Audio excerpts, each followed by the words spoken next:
Bulletin के आगाज में आपको खबर दें, वज़ीर आज़म शहबाज शरीफ और उर्दन के बादशाह अब्दुल्ला दोम के दरमियान मुलाकात हुई है, जिसके दौरान मुआशी, तिजारती, सरमायाकारी, सेहत, तालीम और दिफाई ताउन बढ़ाने पर बातचीत हुई है।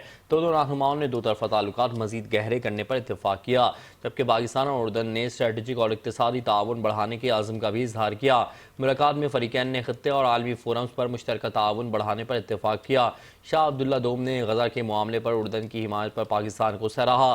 मुलाकात में इलाकाई सिक्योरिटी और अमन इक़दामात पर तफसीली तबादला ख्याल किया गया। दौरान गुफ्तगू फ़लस्तीन के मामले पर पाकिस्तान और उर्दन ने यकसा मौक़िफ़ का इआदा किया, जबकि दोनों ममालिक ने गज़ा से फ़लस्तीनियों की जबरी बेदखली की सख्त मुखालफत की।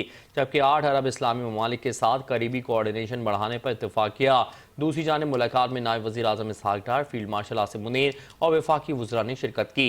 वज़ीर आज़म ने शाह अब्दुल्ला को अफ़गानिस्तान और भारत से मुतालिक सूरत हाल से भी आगाह किया।